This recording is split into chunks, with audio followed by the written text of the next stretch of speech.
Shut up! Don't move! Hold the phone! The knife pressed against Zara's throat as three men shoved her into the back One of a sound black and it's van. over. Enough! She couldn't scream. Terror had stolen her voice, just like it had stolen everything else in her life. The doors slammed shut, and the van lurched forward into the Seoul night. This was it. This was how her story ended. A homeless black woman wearing a cloth mask disappeared without a trace in a foreign country where nobody even knew her name. But then the van screeched to a halt. Gunshots exploded outside, shouting in rapid Korean. The van doors were ripped open, and there he stood, Kang Tae-hyun, blood on his knuckles and murder in his eyes. Their eyes met, and Zara saw a rage so fierce it should have terrified her. Instead, she felt safe for the first time in 3 years. "You made a mistake," Tae-hyun said quietly to her captors. "You touched the wrong one." If you want to see how a powerful mafia boss falls for a homeless woman and protects her against the entire underworld, stay tuned. And if you love intense romance stories, hit that subscribe button. Drop a comment below telling me where in the world you're watching from and what kind of story you want next. Trust me, you won't want to miss what happens. Now let me take you back to where it all began. 6 months earlier, Zara Williams crouched in a doorway during the worst winter storm Seoul had seen in decades. Her fingers were blue beneath her torn gloves. The cloth mask covering her face was frozen stiff from her breath. She pulled her thin jacket tighter, knowing it was useless. Hypothermia was setting in. She could feel it in the way her thoughts were getting fuzzy, how the cold didn't hurt anymore. She'd been on these streets for 8 months. 8 months since she'd fled Los Angeles and Marcus, the man who'd put the jagged scar across her left cheek. 8 months since she'd arrived in South Korea on a tourist visa that had long since expired. 8 months of hiding, surviving, and becoming invisible. The mask wasn't just about hiding her scar anymore.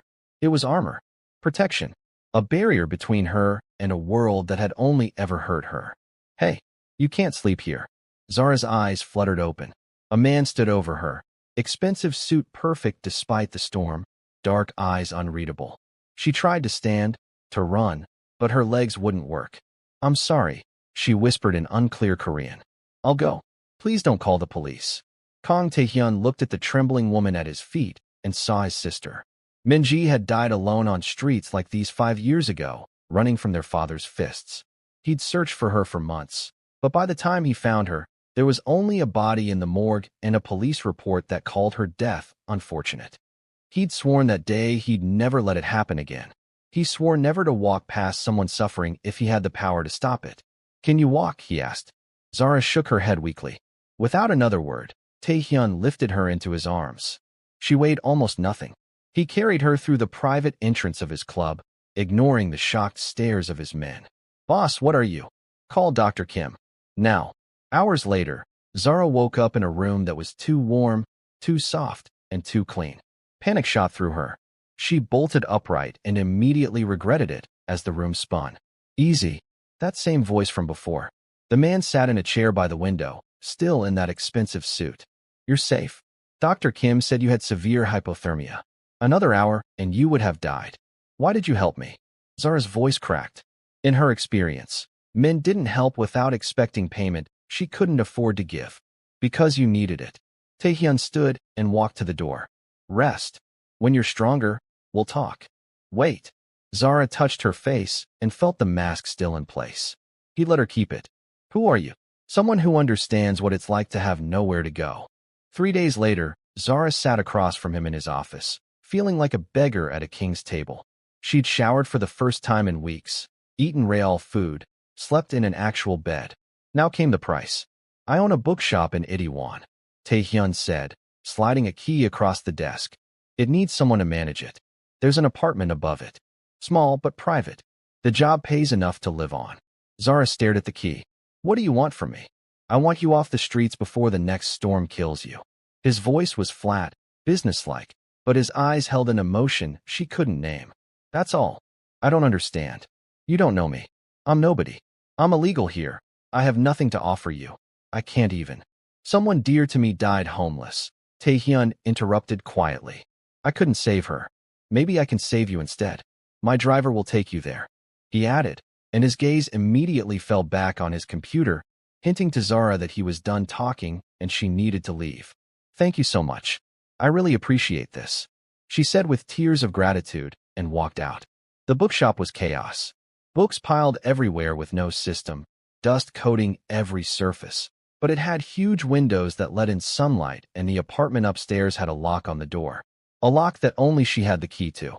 Zara cried that first night, overwhelmed by the simple gift of safety. She threw herself into organizing the shop, created sections, cleaned shelves, made the space beautiful. Books had always been her escape, even when she had nothing else. Now she was surrounded by them. Tae-hyun came by a week later, supposedly to check inventory. He stood in the doorway, staring at the transformation. "You did this in a week?" "I love books," Zara said simply. "They were my friends when I had none." He walked through the aisles slowly, running his fingers along the organized spines. "You alphabetized everything. By author within genre. Makes it easier for customers to find what they want." She paused. "Not that we've had many customers yet." "We will." Tae-hyun picked up a worn copy of The Count of Monte Cristo. "This was my favorite as a kid." "Mine too." Zara smiled beneath her mask. A man who loses everything and builds himself back up through sheer will. There's hope in that. Their eyes met and held. For a moment, neither spoke. Then Tae-hyun cleared his throat and set the book down. "I'll be back next week. Same time." He came back the next week. And the week after that. Then twice a week. Then he was stopping by almost daily, always with some excuse. Checking sales figures. Bringing new inventory. Making sure the heat was working properly. Zara started making tea when she saw his car pull up. Started recommending books based on his mood. Started actually looking forward to his visits in a way that terrified her. "You're reading romance now?" she teased one afternoon, noticing the book in his hand. Tae-hyun actually looked embarrassed. "My mother used to read these. She said they reminded her that love could be gentle." "Was it? For her?" Zara asked him. "No." His jaw tightened. "My father was a monster. Still is, technically, though he's retired now and I run things." Zara processed that. "Things? I'm not a good man, Zara. I've done terrible things. Hurt people. The business I run isn't the kind you read about in financial newspapers." He looked her in the eyes. "Does that scare you?" She thought about saying yes, but instead, she said, "You've been nothing but kind to me. That's all I know. You always wear that mask." He suddenly pointed out. Zara's hand moved to her face instinctively. "It's easier this way." "Easier than what?" "Than letting people see me and deciding I'm not worth their time." Tae-hyun leaned forward. "I see you. Mask or not, I see you." The moment hung between them, heavy with words neither was ready to say. Then the shop bell rang and a customer entered, breaking the spell. But after that day, everything changed. Tae-hyun brought her Korean language books and listened patiently while she practiced. Zara recommended novels she thought he'd like, and he always read them, discussing them during his visits. He brought her rare teas from his travels. She baked cookies using the tiny oven in her apartment and packaged them with notes written in her improving Korean. "You made these." Tae-hyun stared at the cookies one day, like they were precious gems. "They're just chocolate chip. Nothing fancy." She replied modestly. "No one's baked for me since my mother died." His voice was rough. "Thank you." Zara watched him eat one slowly, savoring it, and felt her carefully constructed walls beginning to crack. This dangerous man everyone apparently feared looked at homemade cookies like they were treasure. He looked at her like she mattered. It was terrifying and wonderful at the same time. It was everything she'd told herself she could never have again. Winter turned to spring. The bookshop started attracting regular customers. Zara's Korean improved dramatically, and Tae-hyun stopped pretending his visits were about business. "I like being here," he admitted one quiet afternoon. "The shop feels peaceful. You make it feel like home." "It is home now, thanks to you." She smiled. "I'm glad." He hesitated, then said, "There's something you should know about me and about what I do." "You're in the Mafia," Zara said calmly. "I figured that out weeks ago. The way people react when they see your car. The guards who sometimes wait outside." "I'm not stupid, Tae-hyun." "And it doesn't bother you?" He asked, curiously. "You saved my life. You gave me a home and asked nothing in return. You've been patient and kind, and you actually listen when I talk." She set down the book she'd been cataloging. "Whatever you do out there, in here, you're just a man who loves books and terrible tea." Tae-hyun laughed. "My tea isn't terrible." Zara laughed too. It absolutely is. You steep it too long every time. Their friendship had become the best part of both their days. But neither acknowledged the way their hands would brush and linger, or the way his visits kept getting longer. Then came the day the mask broke. Zara was alone, reorganizing the fiction section on a ladder. The mask strap got hooked to a sharp wooden edge, and in a bid to loosen it, it snapped suddenly and fell to the floor. She froze, hand flying to her scarred cheek. Her heart hammered. She quickly scrambled down to grab it, but heard footsteps on the stairs from her apartment. Tae-hyun emerged carrying a plant he'd bought for her window. I thought this might brighten up your... He stopped, stared. Zara stood there, mask in her shaking hands, scarf fully visible, looking absolutely terrified. I'm sorry, she whispered. You weren't meant to see my face. You weren't. You have the most beautiful eyes I've ever seen. He suddenly blurted out. Zara blinked. What? Tae-hyun set down the plant and walked closer slowly, like she was a frightened bird he didn't want to startle. That's what I noticed first. The night I found you, even dying from cold, your eyes were full of strength, fire, determination to survive. But my face shows that you survived. He stopped a respectful distance away. May I? She nodded, not sure what he was asking permission for. Gently, reverently, Tae-hyun reached up and traced the scar across her cheek with his fingertip. Someone hurt you, he said quietly. Someone marked you and tried to make you ashamed. But this scar means you survived them. You escaped. You're still here, still fighting, still living. That's not ugly, Zara. That's beautiful. Tears spilled down her face. You really mean that? Yes, I do. I have scars too. Tae-hyun unbuttoned his shirt enough to show a network of scars across his chest and ribs. My father's belt. His fists. His cigarettes. I hide mine with expensive clothes. You hide yours with a mask. But maybe we don't have to hide anymore. Not from each other. Zara's hand moved without thinking, touching the scars on his chest. She felt his sharp intake of breath, saw vulnerability in his eyes that matched her own. I'm scared, she whispered. Of this. Of feeling this way about you. Me too. His hand covered hers against his chest. My world is dangerous, Zara. People I know, they'll see you as a weakness. A target. But I can't stay away from you anymore. I've tried. God knows I've tried. Then don't. The words came out stronger than she felt. Don't stay away. They moved together at the same moment, lips meeting in a kiss that felt like coming home.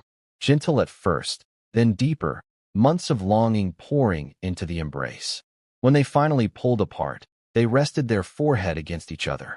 I need to tell you what I am, Tae-hyun said against her forehead. I know you know I'm in the Mafia, but I need you to understand that I run one of the largest criminal organizations in Seoul. I've killed people, hurt people. I'm not a good man. You're good to me. Zara held his face between her hands. That's what matters. My enemies will come for you if they know. He warned. Then we'll be careful. She assured him. He pulled her into his embrace, breathing in her scent. I'll protect you. I swear it.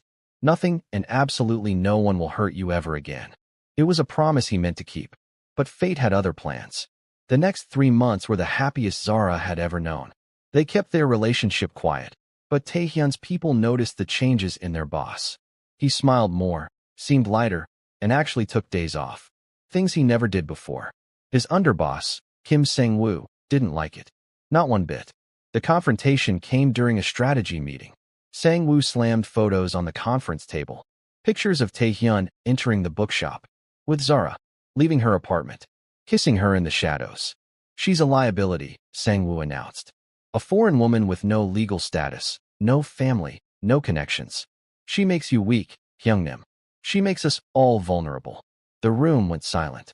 Everyone waited for Tae-hyun's response. He stood slowly, and when he spoke his voice could have frozen blood. Let me be very clear to all of you. Zara is off limits. Anyone who touches her, threatens her, or even speaks her name disrespectfully will answer to me personally. And you all know what that means. But boss, are we clear? Tae-hyun's hand rested casually on his gun. Murmured assents around the table, but Sang-woo's face twisted with rage.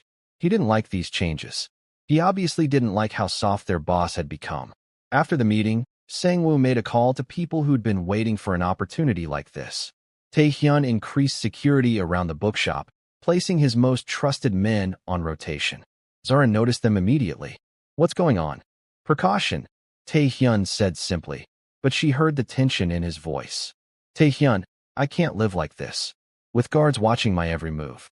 I just escaped one prison, I won't enter another. These men are for your protection. I don't care. Zara's frustration boiled over. I need to breathe. I need to feel like my life is mine, not just another thing you control. I'm trying to keep you safe. By making me a prisoner? Tears filled her eyes. I love you, but I can't do this. I won't. The words hung between them. They'd never said it before. I love you. In the middle of a fight. Tae-hyun's expression crumbled. You love me. Of course I do, you stubborn man. Zara grabbed his shirt. But love isn't about caging someone. It's about trusting them to live. He pulled her into his arms, holding tight. If anything happened to you because I couldn't protect you, I wouldn't be able to forgive myself. Then trust me to be careful. Trust me to call you if anything feels wrong. But please, remove the guards. Let me have this piece of freedom. She pleaded with him. Every instinct screamed at him to refuse. But he looked into her eyes and saw the same desperation he'd seen that first night. The need for autonomy. For dignity. For choice. Okay, he finally said. No guards. But you promise to call me. Any time, day or night, if anything seems off. I promise. It was the wrong choice. But how could he cage the woman who'd taught him what freedom felt like? 3 weeks of peace. 3 weeks where Zara began to believe they might actually have a future. Then, the most unexpected person walked through the bookshop door one day. It was none else but Marcus. She was shelving books when she heard his voice and her entire body went ice cold. Damn, Zara. You really landed on your feet, huh? He sneered. She turned slowly. There he stood. Marcus Jackson. 6 feet of nightmare wearing an expensive jacket and that same cruel smile that haunted her dreams. How did you find me? Her voice came out as a whisper. You're not that hard to track, baby. Black woman in Seoul? You stick out. He walked closer and she backed into the shelves. Old patterns. Old fears. Nice setup you got here. Business looking good. Get out. Please, just go. She pleaded, breathing hard. Not until we settle what you owe me. Marcus moved behind the counter like he owned it, like he owned her. See, you left Los Angeles because of me. I gave you a reason to run, to start afresh. So technically all this. He gestured around. You owe me for it. Zara's hands trembled as she watched him find her cash box. A week's worth of sales. He pocketed it all. No. Please, I need that for something. You should have thought about that before you ran. He grabbed her wrist and she flinched, transported back to their apartment, to the fights, to the night he'd held her down and carved that scar into her face for talking back. Marcus noticed the flinch and laughed.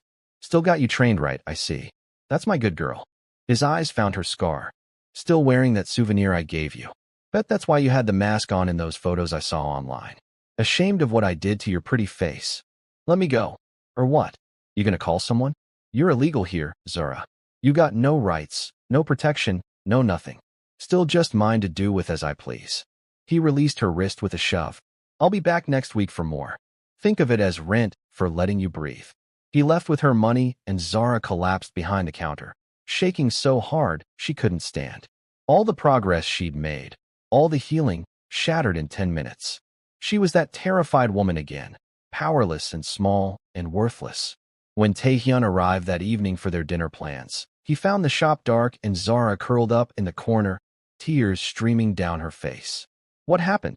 He was beside her instantly, checking for injuries. Are you hurt? Talk to me. The whole story came out between sobs. Marcus. The money. The threats. Everything. Tae-hyun went absolutely still. When he finally spoke, his voice was colder than she'd ever heard it. His full name. Tae-hyun requested immediately. She shook her head. Tae-hyun, no. His full name. Now. Tae-hyun said between gritted teeth. Marcus Anthony Jackson. But please, just let it go. I'll make the money back. Where is he staying? Tae-hyun asked, interrupting her. Zara grabbed his arm. Please don't do anything crazy. He's not worth it. Tae-hyun cupped her face gently, his thumb brushing away tears. He put his hands on you. Stole from you. Threatened you. That makes it worth it. He kissed her forehead. I'll be back soon. Lock the door behind me. What are you going to do? She asked him. What I should have done the moment I realized someone had hurt you. His eyes were black ice. I'm going to make sure he never touches another woman again. Finding Marcus took 4 hours. Tae-hyun's network was extensive and efficient. They located him at a hostel in Hongdae, drunk on Zara's money, bragging to other travelers about the woman he used to own. Tae-hyun's men grabbed him off the street. No witnesses. No cameras. They brought him to a warehouse Tae-hyun used for situations like this. Marcus sobered up real quick when he saw where he was. "Hey man, look, I don't know what this is about, but..." Tae-hyun's fist connected with his jaw, snapping his head back. "That's for the scar you gave her." Another punch. "That's for stealing her money." Marcus spat blood. "You can't do this. I'm an American citizen. I have rights. You're in my city now." Tae-hyun circled him slowly. "And you hurt someone important to me. That means you have exactly 0 rights." He beat Marcus methodically, precisely, releasing years of rage at everyone who'd ever hurt someone weaker. His father, the men who'd killed his sister, every predator who'd ever made someone feel small. When Marcus was barely conscious, Tae-hyun pulled out his phone and made a call. "Bring her." 20 minutes later, his men brought Zara to the warehouse. She gasped when she saw Marcus, bloody and broken, on his knees. "Tae-hyun, what?" "He has something to say to you." Tae-hyun's hand rested on Marcus's shoulder, squeezing just hard enough to make him wince. "Don't you?" Marcus looked up at Zara with swollen eyes. All his bravado was gone, replaced by genuine terror. "I'm sorry," he choked out. Blood dripped from his mouth. "I'm sorry for hitting you, for scaring you, and for giving you that scar. I'm sorry for stealing your money, and for every single thing I ever did to you. You didn't deserve any of it." Zara stood there, watching the man who'd haunted her nightmares reduced to nothing, and felt that old power he'd held over her simply evaporate. He looked pathetic, small, human. "I forgive you," she said quietly. "Not for him. For herself. But you'll answer for what you've done." Tae-hyun nodded to his men. They produced documents. Police reports from 3 other women Marcus had assaulted in Los Angeles. Hospital records. Restraining orders he'd violated. A pattern of violence spanning years. "This all gets delivered to the Korean and American authorities," Tae-hyun said. "Along with evidence of your assault on Zara and your theft. You'll be extradited back to the States to face charges. Multiple counts of domestic violence, assault, stalking, and robbery.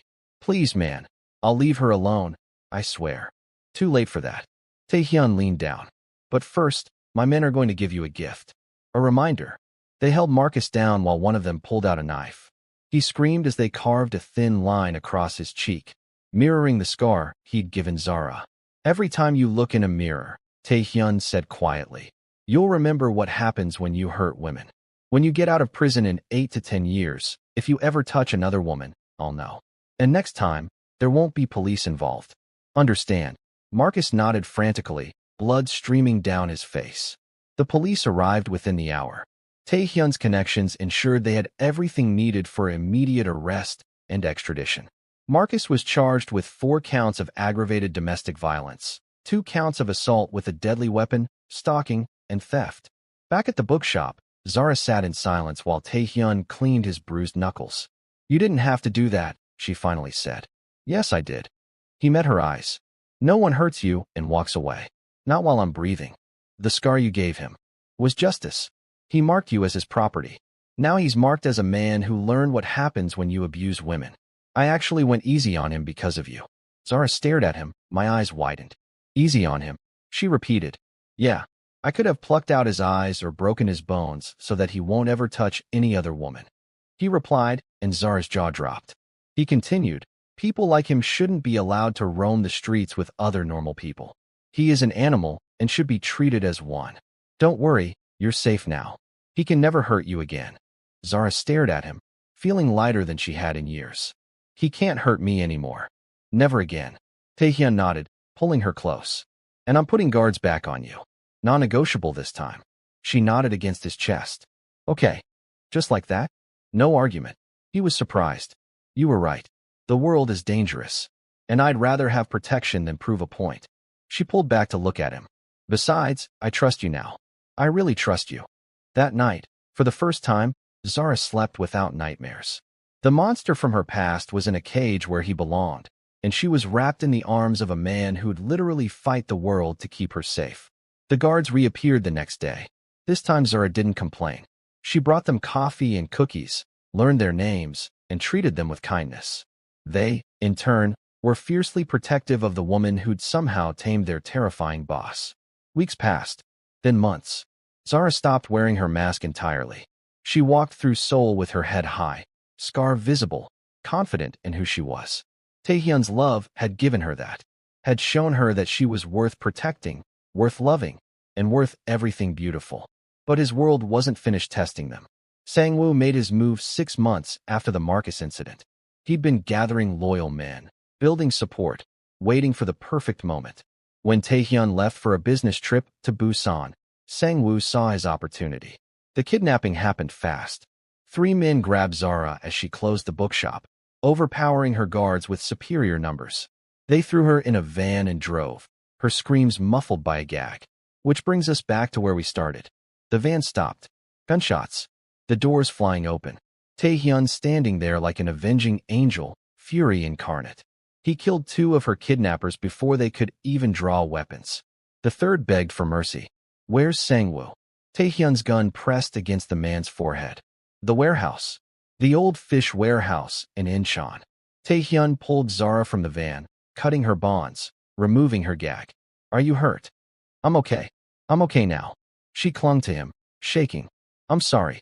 I'm so sorry I wasn't there. He held her face in his hands. I will never let you out of my sight again. Do you understand? Never. I'll protect you with everything I have, everything I am. I know. I believe you. The confrontation with Sang-woo was brief and brutal. Tae-hyun offered him one chance to leave Korea and never return. When Sang-woo refused and reached for his gun instead, Tae-hyun shot him. Not to kill, to cripple. A message to anyone else who thought about hurting what was his. She's not my weakness, Tae-hyun announced to his assembled organization. She's my strength. The reason I'm building something better than what my father left me. Anyone who can't accept that can leave now. No one left. They'd seen what happened to those who challenged him. More importantly, they'd seen how their boss had changed. He was still feared, still ruthless when necessary, but there was purpose now. Direction. He was building an empire, not just maintaining one. A year after that first night in the storm, Tae-hyun took Zara back to that doorway. She wore a beautiful dress now instead of rags. Her hair was styled, her face glowing with happiness and health. But he could still see that frightened woman he'd found, still remembered how fragile she'd felt in his arms. This is where I found you, he said softly. The most precious thing I've ever protected. The woman who taught me that strength isn't about causing fear.